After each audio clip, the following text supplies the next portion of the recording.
Esse período todo, então, vai ser submetido a uma única relação jurídica, e isso vai desafiar tanto o gestor público na fase do planejamento da sua contratação, como o licitante, né, o contratado, futuro contratado, a ter uma outra relação dentro dessa relação jurídica. Olá! E hoje é um dia muito especial. Nós vamos falar sobre contagem de prazo na nova lei de licitações. E para isso estamos recebendo ele, que é procurador federal, fundador e colaborador do portal LC, especialista em licitações e contratos e também é professor e palestrante. Seja muito bem-vindo pela primeira vez aqui no Boletim Diário o professor Daniel Barral.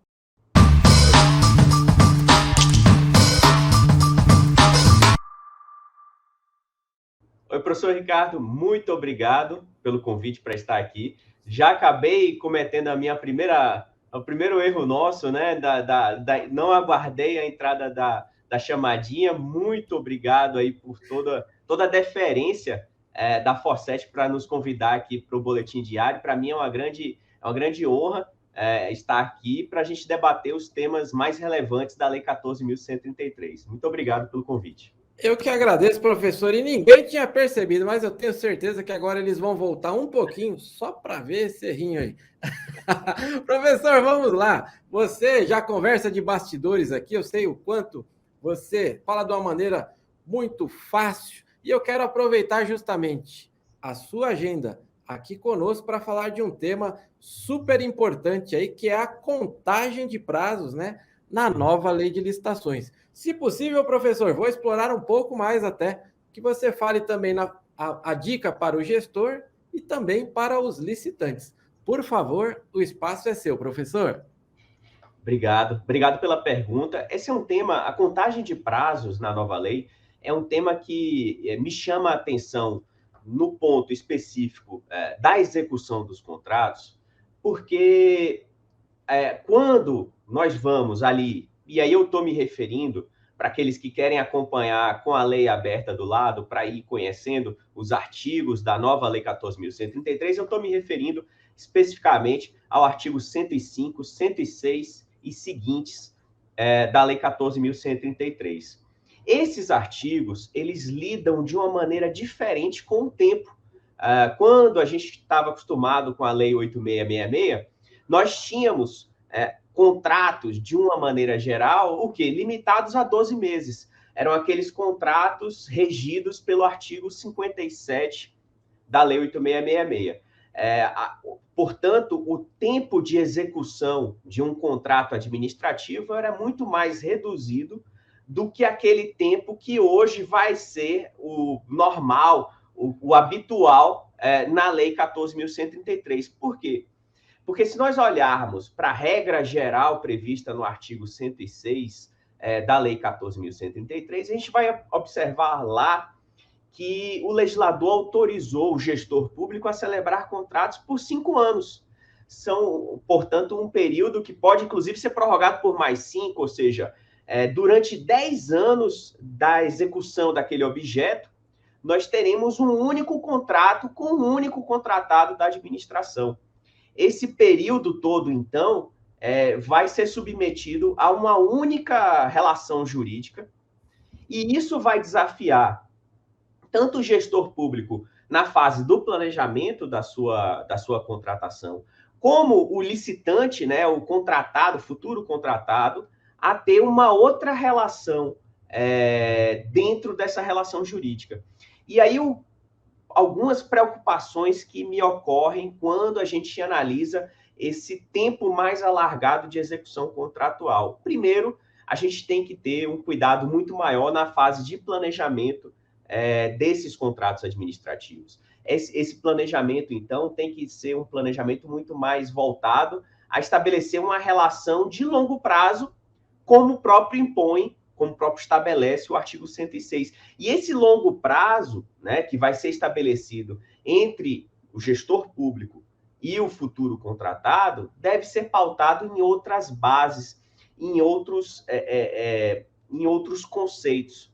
E aí, quando a gente vai, e eu acho que isso é importante para aqueles que estão acostumados a licitar pela Lei 8666 e agora vão passar, né, a partir de agora, 1º de abril de 2023, a se acostumar a esse novo marco normativo, deve obedecer algumas questões de orçamentação.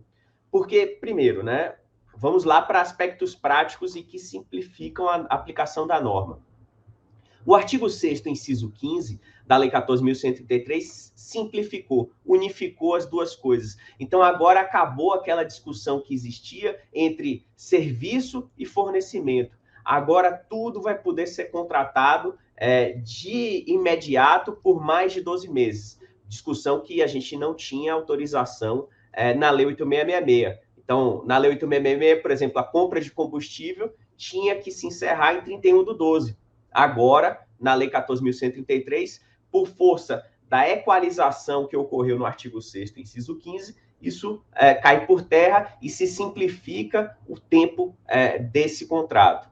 A outra questão que eu acho que é importante, para que esse vídeo não fique muito longo, mas que vocês captem a mudança de tempo que existe entre a Lei 8666 e a Lei 14.133, é o seguinte, e eu acho que isso é importante para que se estabeleça uma relação de confiança entre a administração e o contratado. Porque no final do dia, Ricardo, o que a gente precisa é isso, é que o contratado ele perceba que a administração tem boa fé na execução do contrato, quer que aquele contrato seja bem executado por aquele período todo que foi estabelecido originalmente, ou seja, que não está ali simplesmente para extrair a maior vantagem possível do contratado. Então, nesse ponto, eu acho que a interpretação da extinção do contrato antecipada, que é uma autorização que consta lá no artigo 106, parágrafo 1º, precisa ser feita com muito cuidado. O que diz o 106, parágrafo 1º? Diz que a cada aniversário desse contrato, ou seja, eu fiz um contrato de 5 anos com meu fornecedor de mão de obra terceirizada, por exemplo. A lei autoriza que a cada aniversário desse contrato, a administração chegue para esse contratado e diga, olha, não quero mais esse contrato. Então, na data do primeiro aniversário, você que foi contratado para 5 anos inicialmente, recebe um aviso antecipado da administração e diz que aquele contrato está rescindido para ali daqui a 2 meses, né? Que é o que estabelece o 106, parágrafo 1º. O exercício dessa prerrogativa de extinção antecipada pela administração, isso tem sido cada vez mais interpretado assim por grandes autores, como, por exemplo, o professor Marçal de Tem Filho, ele só pode ser executado, né? Ou seja, eu só posso acionar essa rescisão antecipada desse contrato, né? Que foi originalmente celebrado por 5 anos, no primeiro, no segundo, no terceiro aniversário, se houver uma justa causa para isso. Se houver um motivo superveniente que me obrigue a rescindir antecipadamente esse contrato. Né? Então, porque se eu não fizer essa interpretação, né, combinada, né, de um contrato de longo prazo, mas que deve obedecer à boa-fé, que deve governar a relação entre as partes, eu caio por terra toda a vantagem econômica que eu buscava alcançar, né, com esse contrato de longo prazo, com essa relação de confiança que se estabelece. Então, eu acho que, Ricardo, se por um lado a lei deu, né, uma relação de mais longo prazo para a administração, por outro, o gestor público precisa perceber que ele não pode acionar todas as prerrogativas da lei sem uma justificativa, sem uma fundamentação e sem uma demonstração de boa-fé no acionamento dessas cláusulas. Então, essa é uma preocupação que eu tenho, tá? Quando eu vejo a lei dar um prazo tão grande para um contrato, sem que esclareça em que situações ela pode rescindir antecipadamente esse vínculo.